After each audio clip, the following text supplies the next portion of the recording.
मित्रों, आपका स्वागत है मेरे चैनल टेरर ट्यूब में। आशा करता हूं कि आप सभी लोग स्वस्थ और मस्त होंगे। आप लोगों से ये निवेदन है कि आप सभी लोग मेरे चैनल को सब्सक्राइब करें तथा ज्यादा से ज्यादा लाइक और शेयर करें। आप लोगों का ये सपोर्ट मेरे लिए अमूल्य है। मैं आशा करता हूं कि ये मेरा निवेदन पूरा होगा, तो जल्दी से अपने अपने हेडफोन लगाइए और मजा लीजिए। यह बात आज से 50 साल पहले की है, 70 के दशक की। मुकेश जी उस वक्त 22-23 साल के थे। उनकी शादी की बात चल रही थी और जिस गांव की लड़की के साथ उनका रिश्ता लगने वाला था, वह गांव मुकेश जी के गांव से बाई रोड 20 किलोमीटर दूर था, लेकिन जंगल के बीच पैदल मार्ग से चलने पर उस गांव तक सिर्फ 6 किलोमीटर की दूरी थी। और वैसे भी उस वक्त बामुश्किल ही गाड़ियां मिलती थीं। अक्सर लोग जंगल के बीच पैदल रास्ते का ही इस्तेमाल करते थे। एक जगह से दूसरी जगह जाने के लिए मुकेश जी अपनी होने वाली पत्नी से मिलने उनके गांव जा रहे थे। वह उस जंगल के बीच उसी पैदल रास्ते में थे। दोपहर का वक्त था, करीब दिन का 1 बज रहा था। सिर पर सूरज की तेज धूप से मुकेश जी का गर्मी से बुरा हाल था। कंधे में एक झोला था जिसमें उनकी मां ने उनकी होने वाली पत्नी के लिए पूड़ियां और पकवान पैक करके भेजे थे। थर्मस में पानी था जो मुकेश जी के सफर के लिए था। यह पहली बार था कि मुकेश जी उस गांव के उस पैदल रास्ते में चल रहे थे। पहले कभी उन्होंने उस रास्ते का उपयोग नहीं किया था। जंगल घना था, चारों तरफ चीड़ के पेड़ थे। कहीं पर ऊंचे पहाड़ आते तो कहीं पर ढलवा चट्टाने, कहीं कहीं पर हरे हरे घास के मैदान। अभी तक मुकेश जी को चलते चलते कुछ 2 किलोमीटर ही हुए थे। उन्हें कुछ घर दिखाई दिए, मगर सारे घर टूटे हुए थे। उनकी दीवारें, उनकी छतें ढह चुकी थीं। दीवारों के पत्थर काले पड़ चुके थे। देख के लग रहा था कि 100 साल पहले वहां पर कोई छोटा सा गांव बसता होगा। वह पैदल रास्ता उसी खंडहर हो चुके गांव के बीच से होकर गुजरता था। दिन के उजाले में वहां किसी प्रकार का डर नहीं था। रात होती तो शायद वहां का माहौल थोड़ा डरावना होता। खैर, मुकेश जी उस गांव के बीच रास्ते में चलते जा रहे थे। तभी एक आवाज ने उनका ध्यान अपनी तरफ खींचा। ये ऐसी आवाज थी मानो जैसे कोई झाड़ू लगा रहा हो। मुकेश जी ने इधर उधर नजर घुमाई तो उन्हें एक घर के सामने एक बूढ़ी औरत झाड़ू लगाते दिखी। अजीब बात थी, जिस घर के सामने वह झाड़ू लगा रही थी उस घर की छत नहीं थी और न ही खिड़की दरवाजे। देख के नहीं लग रहा था कि वहां कोई रहता भी होगा। झाड़ू लगाती उस बूढ़ी औरत की नजर जब मुकेश जी पर पड़ी तो उसने झाड़ू एक किनारे फेंक दिया और मुकेश जी को देखकर अजीब ढंग से मुस्कुराने लगी। मुकेश जी ने अपना सिर झुकाया और हाथ जोड़कर उस बूढ़ी औरत को प्रणाम किया और अपने रास्ते चलने लगे। वह बूढ़ी औरत फिर से झाड़ू लगाने लगी। अब मुकेश जी उस गांव से निकल आए। अभी उन्होंने आधा रास्ता ही तय किया था। वह काफी थक चुके थे। उन्हें रास्ते के किनारे एक टूटकर गिरा हुआ पेड़ दिखा। वह उस पेड़ के पास गए और उसके ऊपर बैठकर सुस्ताने लगे। थर्मस खोलकर 2 घूंट पानी पिया और आसपास देखने लगे। तभी उन्हें दूर एक जगह में कुछ हिलता हुआ सा दिखाई दिया। कुछ सफेद सा कोई इंसान था या कोई सफेद कपड़ा हवा से हिल रहा था, समझ नहीं आ रहा था। मुकेश जी ने उस तरफ से अपना ध्यान हटाया कि तभी उन्हें उसी तरफ से किसी छोटे से बच्चे की रोने की आवाज आई। वह आवाज बिल्कुल किसी नवजात शिशु के रोने की थी। मुकेश जी ने उस तरफ देखा जिस तरफ से वो आवाज आ रही थी। वहीं पर जहां कुछ देर पहले उन्हें सफेद सा कुछ दिखाई दिया था, वहां पर अभी एक सफेद धोती पहनी हुई औरत खड़ी थी और वह जमीन में गड्ढा खोद रही थी। फिर उसने उस छोटे से नवजात शिशु को उठाया और उस गड्ढे में डालकर उसके ऊपर मिट्टी डालने लगी। मुकेश जी ने उस औरत को आवाज दी कि ऐसा ना करें और दौड़कर उसकी तरफ भागे, मगर उस औरत ने मुकेश जी की आवाज नहीं सुनी और उस बच्चे को दफनाकर वह गड्ढे को मिट्टी से भरने लगी। उसके बाद वह वहां से चली गई। मुकेश जी अभी भी उसकी तरफ दौड़ रहे थे, मगर वह न जाने कहां गायब हो गई। अब मुकेश जी तुरंत उस जगह में पहुंचे जहां पर उस छोटे बच्चे को दफनाया था।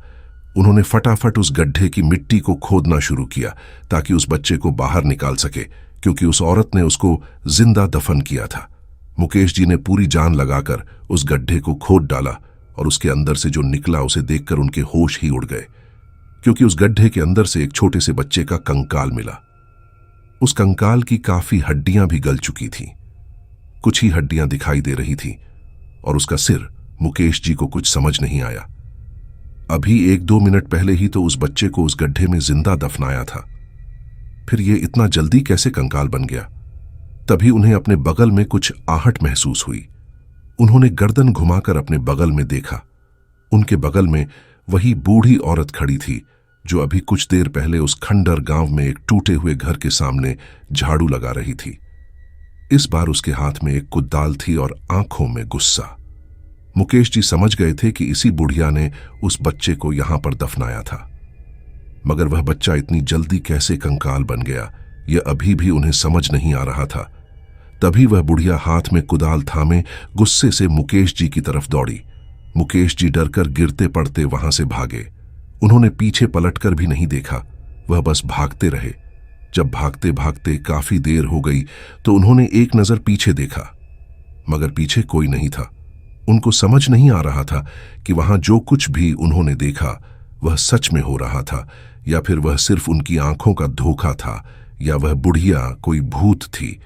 वरना उस खंडर जगह में वह झाड़ू क्यों लगा रही थी? जिस बच्चे को उसने जमीन में दफनाया था, खोदने पर उसकी जगह कंकाल कैसे निकला? या कहीं उन्होंने कोई दूसरी गलत कब्र तो नहीं खोद दी थी, कोई पुरानी कब्र? ये सोच सोचकर मुकेश जी का दिमाग चकरा रहा था। भूत वाली बात उनको हजम नहीं हुई। उन्हें लग रहा था शायद उन्होंने कोई दूसरी पुरानी कब्र खोद दी थी। पर उस बुढ़िया द्वारा एक जिंदा बच्चे को दफनाए जाने वाली बात से अभी भी उनका शरीर कांप रहा था। अब उन्हें कैसे भी करके उस जंगल से बाहर निकलना था। वह तेज कदमों से चलते हुए भागते हुए उस जंगल से बाहर अपने होने वाले ससुराल तो पहुंच गए, मगर उनका शरीर तेज बुखार से तप रहा था। जब मुकेश जी के होने वाले ससुर ने उनके सिर में हाथ रखकर बुखार चेक किया तो उन्हें मानो पता चल गया था कि उन्हें बुखार नहीं बल्कि छल लग गया है। पहाड़ों में छल लगने का मतलब होता है जब आप जंगल या ऐसी किसी जगह में जहां बुरी आत्माओं का वास होता है वहां आप डर जाते हैं, तो वहां की कोई बुरी आत्मा आपके ऊपर हावी होकर आपके साथ साथ आपके घर तक आ जाती है। और यही मुकेश जी के साथ हुआ था। ससुर जी के पूछने पर मुकेश जी ने सारी बात बता दी, जो कुछ भी उनके साथ उस जंगल में हुआ था। तब ससुर जी ने बताया कि वह जंगल वाला रास्ता मशान खेत के बीच से होकर गुजरता है।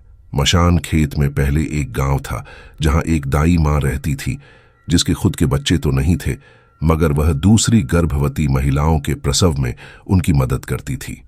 उस गांव की एक कुप्रथा थी कि अगर लड़की का जन्म होता तो उसे तुरंत ही जमीन में दफना दिया जाता था, क्योंकि तब सिर्फ बेटों को ही ज्यादा महत्व दिया जाता था।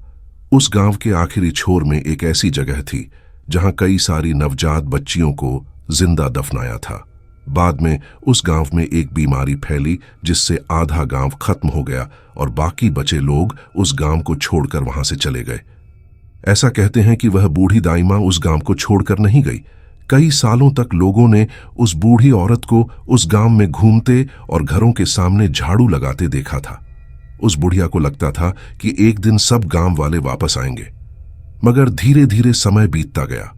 कोई वापस नहीं आया और फिर लोगों को वह बूढ़ी औरत भी दिखना बंद हो गई। शायद वह मर गई थी, लेकिन आज भी जब कोई उस जंगल से अकेला सफर करता है तो वह बूढ़ी औरत उसे दिख जाती है। इसलिए उस जंगल से कोई भी अकेला सफर नहीं करता। हमेशा 2 या 2 से ज्यादा लोग ही जाते हैं उस रास्ते से। यह बात सुनकर मुकेश जी के रोंगटे खड़े हो गए कि वो एक भूतिया गांव से होकर आए हैं। साक्षात उस बुढ़िया को देखकर जो असल में एक भूत है। उसी रात मुकेश जी का छल यानी उनके ऊपर की बुरी हवा को दूर करने के लिए एक हवन किया गया और थोड़े से क्रियाकर्म के बाद मुकेश जी का बुखार उतर गया। मुकेश जी अपनी जिंदगी में फिर कभी उस रास्ते से नहीं गए। ये दूसरी कहानी मेरे मामा जी ने मुझे बताई थी। दरअसल बात 80 के दशक की है। वह बीएसएफ में एक जवान थे। वह 2 महीने की छुट्टी घर आ रहे थे। उनका घर उत्तराखंड के गांव में था। मुख्य हाईवे से उनका गांव करीब 5 किलोमीटर दूर था और उस गांव तक पहुंचने के लिए एक कच्ची सड़क थी जिसमें मुश्किल से ही गाड़ियां मिलती थीं। जब मामा जी अपने गांव जाने वाली सड़क में पहुंचे तब तक रात हो चुकी थी। उनके पास एक लोहे का ट्रंक था और एक छोटा सा पिट्ठू बैग। उनको अपने घर तो जाना ही था और उस वक्त पैसेंजर गाड़ी का इंतजार करना भी बेवकूफी थी। इसलिए उन्होंने अपना सामान उठाया और पैदल ही गांव की तरफ चलने लगे। मामा जी को अंधेरे से हमेशा ही डर लगता था, मगर उस वक्त मजबूरी थी कि उन्हें उस सुनसान रास्ते में अकेले चलना पड़ रहा था। रास्ता घुमावदार था मगर आसान था, लेकिन लंबा था। रास्ते के दोनों तरफ खेत थे। एक तरफ एक नदी भी थी और नदी की दूसरी तरफ एक घना जंगल था। पूरे 5 किलोमीटर के रास्ते में न कोई घर था, न दुकान, न ही कोई गांव। आसमान में चांद खिला हुआ था और ठीक ठाक रोशनी हो रही थी, जिसमें चलने में तो कोई परेशानी नहीं हो रही थी, मगर फिर भी मामा जी के पास एक टॉर्च था, जिसे वह कभी कभी मोड़ों में इस्तेमाल कर रहे थे, जहां पर झाड़ियां या पेड़ों की वजह से अंधेरा हो रहा था। ऐसे ही चलते चलते मामा जी एक मोड़ में पहुंचे और मोड़ के पास उन्हें कुछ दिखाई दिया। एक काली सी परछाई थी। ऐसा लग रहा था जैसे कोई बड़ा सा आदमी बैठा हुआ है। उस वक्त मामा जी ने टॉर्च नहीं जलाई थी।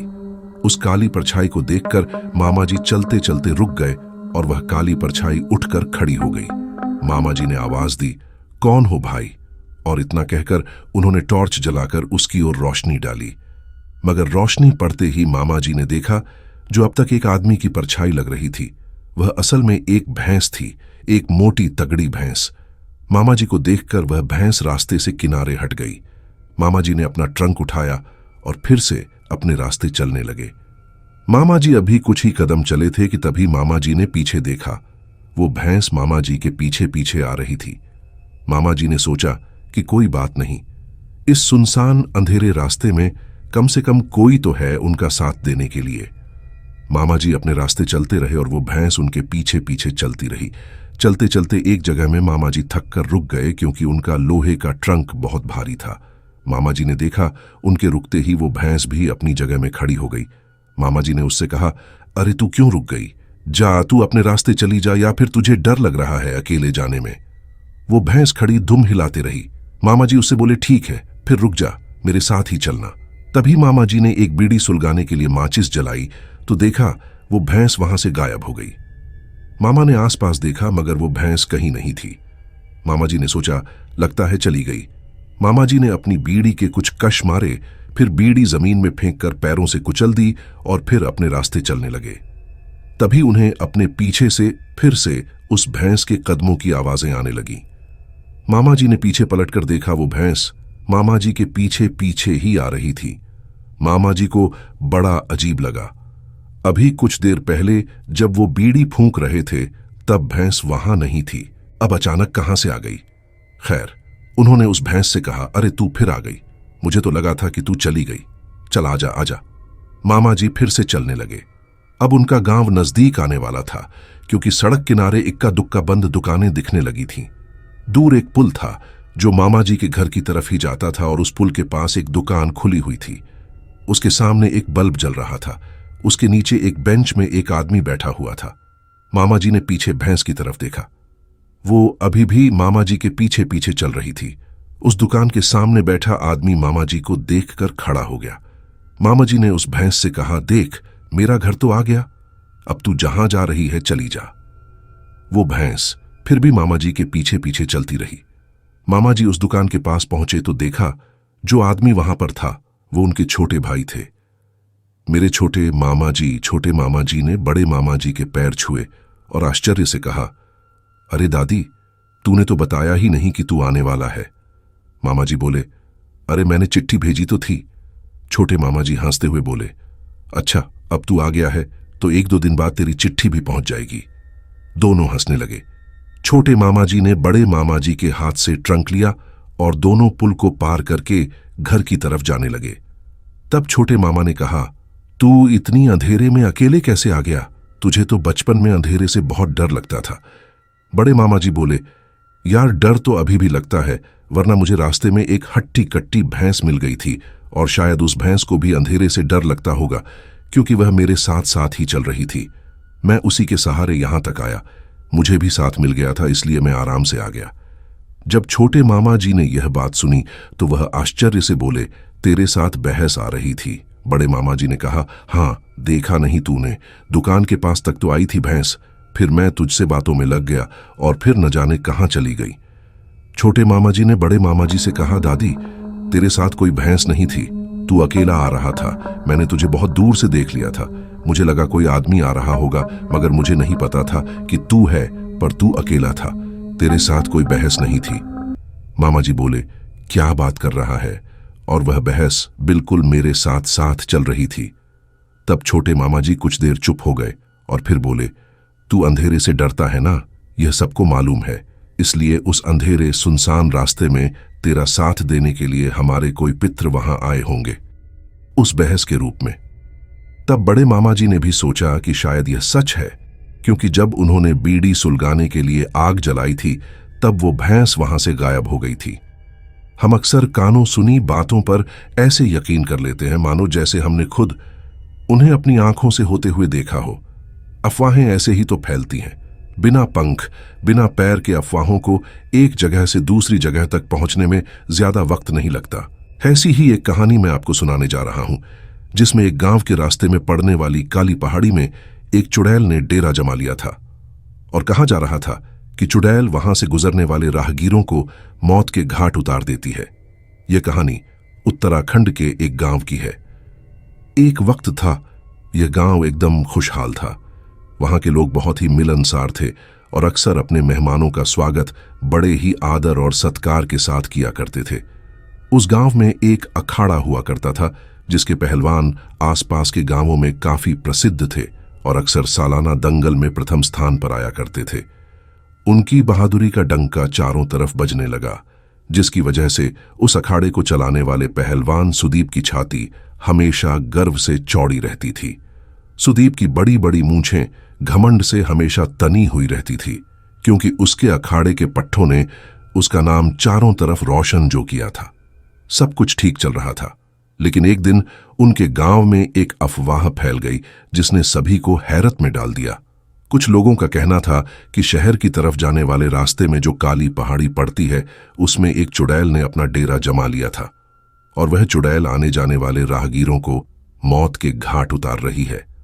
पहले तो सबने सोचा कि लोगों की मौत का कारण कोई जंगली जानवर भी हो सकता है, लेकिन जब गांव में स्थापित ब्रिटिश पुलिस चौकी के इंचार्ज की जान चली गई, तब सभी को लगने लगा कि शायद यह चुड़ैल का ही काम है, क्योंकि उस चौकी इंचार्ज के पास तो बंदूक थी। अगर उस पर किसी जानवर ने हमला किया होता तो वह उसे गोली मार देता, लेकिन वह चुड़ैल को गोली नहीं मार सका, क्योंकि वह चुड़ैल तो पहले से मरी हुई थी। धीरे धीरे काली पहाड़ी की चुड़ैल के किस्से सभी की जबान पर थे। आसपास के गांव वाले उस काली पहाड़ी की तरफ देखना तो दूर, उसका नाम तक नहीं लेना चाहते थे। उस गांव के सरपंच तक यह बात पहुंच गई। उसने सोचा, अगर ऐसा ही चला तो गांव के बहुत से लोगों का बहुत नुकसान होगा, क्योंकि शहर जाने वाले रास्ते में ही वह काली पहाड़ी पड़ती है और व्यापार की दृष्टि से देखा जाए तो उस गांव को बहुत नुकसान हो रहा था।